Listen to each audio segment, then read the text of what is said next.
Hello everyone, मैं विनोद तोमर। स्वागत है आप सबका। ठीक, मैं लास्ट 15 ईयर्स से मैथमेटिक्स पढ़ाता हूँ जेई के लिए। ठीक है, कुछ बातें जो आई थिंक मैंने ऑब्जर्व किया है उसी को शेयर कर रहा हूँ, और शायद पेरेंट्स या स्टूडेंट दोनों ही इस बात का ध्यान रखें तो हमें लगता है काफ़ी बेनिफिशियल होगा उनके लिए। ये जैसे हम जब कहीं पर एडमिशन लेते हैं जेई या नीट की प्रिपरेशन के रिगार्डिंग खास करके, है ना, तो वहाँ पर एक बार ये सब ज़रूर हमें देख लेना चाहिए क्या हम, ठीक है, हमारी मैथमेटिकल स्किल उस लेवल की है। अदरवाइज क्या होता है, 2 से 3 महीने ही बीतते हैं और 2 से 3 महीने में ही बच्चे इतना ज़्यादा परेशान होने लगते हैं कि ऐसा लगता है कि उन्हें कुछ समझ आ नहीं रहा जो है।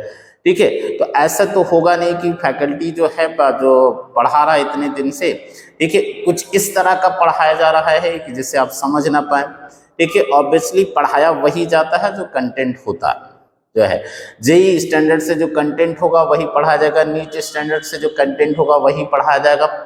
तो अब आपको रियलाइज करना पड़ेगा कि जो है आप जब उस एग्जाम के लिए आए हैं तो पहले तो आप उस लेवल से सीरियस हैं कि नहीं है।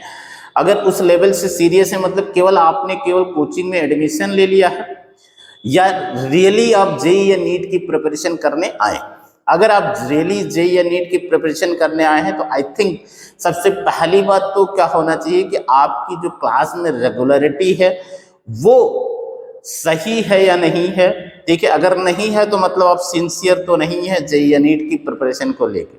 ठीक है, और ऐसा देखते को मिलता है कि बच्चे 2-3 महीने तो आते हैं, 2-3 महीने बाद काफ़ी वो डिप्रिशिएटेड फील करते हैं, और बहुत सारे तो कोचिंग आना ही बंद कर देते हैं जो है। मेरे हिसाब से ये होना नहीं चाहिए कि कोचिंग आना बंद कर दें आप, क्योंकि कोचिंग आना बंद कर देना आपके लिए सल्यूशन नहीं हो सकता है। बल्कि सल्यूशन ये है कि आप जो भी रिस्पेक्टिव फैकल्टीज़ हैं आपके, या जो भी रिस्पेक्टिव कोचिंग है जिसमें भी आप पढ़ते हैं, ठीक है, फैकल्टी को सबसे पहले मेरे हिसाब से जो है आपको कनेक्ट करना चाहिए कि आप इस तरह की समस्या फील कर रहे हैं, तो वो कोई ना कोई सल्यूशन जरूर ढूंढेगा जो है, और आपको सही दिशा ही दिखाएगा फैकल्टी। क्योंकि फैकल्टी कोई भी जो है इस तरह का कभी उसका इंटेंशन नहीं होगा कि आप सेलेक्ट ना हो। ठीक है, तो ऑब्वियसली जो है आप, ठीक है, फैकल्टी को कनेक्ट करें। सबसे पहला तो यही है कि फैकल्टी को कनेक्ट करें। दूसरा, आप इस एग्जाम की जेई या नीट जो एग्जामिनेशन है उसकी सीरियसनेस को समझें कि हाँ ये इस लेवल का एग्जामिनेशन है, इसके क्या एडवांटेज हैं क्या नहीं हैं, तभी आप जो है उस बात को जो है मन लगाकर पढ़ पाएंगे या पढ़ेंगे।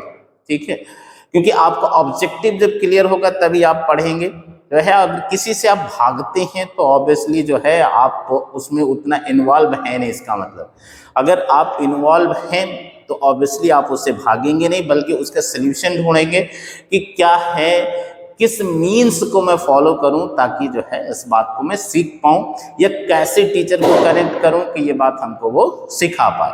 ठीक है, तो पर्सनली भी कनेक्ट कर सकते हैं आप। क्लास में तो टीचर पढ़ाते ही, ऑब्वियसली जो भी टीचर है होगा रिस्पेक्टिव टीचर, वो अच्छे से ही पढ़ाने की कोशिश करता है आपको। ठीक है, तो रेस्ट 2-3 बातों का मेरे हिसाब से पेरेंट को ध्यान रखना चाहिए कि ये बहुत बड़ा बैच साइज अगर किसी कोचिंग का है तो आई थिंक ये हार्मफुल होगा थोड़ा सा जो है बच्चों की दृष्टि से। क्योंकि बहुत बड़े साइज में क्या होगा, 8-10 बच्चे जो ऐसे होते हैं जो अच्छे होंगे वो थोड़ा कनेक्ट कर लेंगे।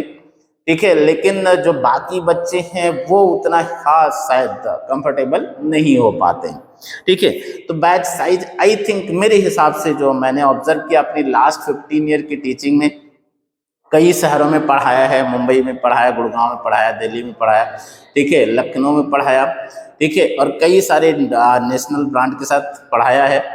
तो ये बैच साइज अगर थोड़ा सा छोटा होता है, आई थिंक बहुत ज़्यादा हो तो 60 तक हो सकता है। 60 के बाद तो I think feasible batch size नहीं है। ठीक है, उसमें फिर बच्चे जो पीछे खास करके रहते हैं या जो थोड़ा डाउट वगैरह पूछने में संकोच करते हैं वो उतना अच्छा सीख नहीं पाते हैं। ठीक है। बाकी तो मेरे हिसाब से जब आप किसी भी कोचिंग में एडमिशन लेने जाते हैं तो ये सब जरूर पूछ सकते हैं कि क्या बैच साइज होगा और कैसे पढ़ाया जाएगा, क्या सिस्टम है आपका। ठीक है, फैकल्टी फ्रीक्वेंटली ना चेंज हो, फैकल्टी फ्रीक्वेंटली चेंज हो जाती है। ठीक है, ऐसा भी रहता है। ठीक है, तो फैकल्टी भी फ्रीक्वेंटली चेंज हो गई, 2-3 महीने में अगर फैकल्टी चेंज हो जाता है, ठीक है, तो क्या होगा, जैसे एक के साथ थोड़ा बहुत कनेक्ट हुआ तब तक दूसरा आ गया, तो उससे क्या होगा, बच्चा सीख तो नहीं पाएगा। ठीक है, ऑब्वियसली वो टोटल 9-10 महीने अगर मिलते हैं, मैं 11th की बात करूं तो शायद 10 महीने, 12th की बात करूं तो भी ऐसे ही 8-9 महीने मिलते हैं। ठीक है, ड्रॉपर के लिए उससे भी कम समय होता है, जेई के लिए खास करके जो है 10 महीने भी, हार्डली 10 महीने भी नहीं मिलते हैं। ठीक है, और 2 साल का सिलेबस आपको 10 महीने में पढ़ना होगा। ठीक, काफ़ी टफ है, और उसके लिए आप खुद जब मेहनत लगाएंगे तभी जो है आप दूसरे को रिस्पॉन्सिबल ठहरा देंगे, तो मेरे हिसाब से जो है आप सही दिशा में तो नहीं है, आप रिस्पॉन्सिबल ठहराते रहेंगे और सीख कुछ नहीं पाएंगे, अल्टीमेटली आप ब्लैंक ही रहेंगे। तो दूसरे को दोष देने से अच्छा बेहतर ये रहेगा कि आप सीखने की कोशिश करें और टीचर को कनेक्ट करने की कोशिश करें, तभी आप कुछ सीख सकते हैं। पेरेंट के लिए आई थिंक ये सब देखना चाहिए। बहुत ज़्यादा फीस को लेकर आप कंसर्न नहीं रहना चाहिए कि फीस चलो कम है इस कोचिंग की, इसलिए जो है मैं इसमें एडमिशन करा देता हूँ। तो हो सकता है फीस कम हो, लेकिन वो फीस कम होना हो सकता है पूरा पूरा वेस्ट जाए आपका, क्योंकि बैच साइज अगर कहीं पर बहुत ज़्यादा बड़ा है मान लो, ठीक है, बल्कि आई थिंक अगर कोई फीस ज़्यादा ले रहा है उसका बैच साइज ठीक है, तो मेरे हिसाब से वो ज़्यादा इफेक्टिव होगा। ठीक है, बाकी नेक्स्ट वीडियो में, थैंक यू, आज यहीं पर।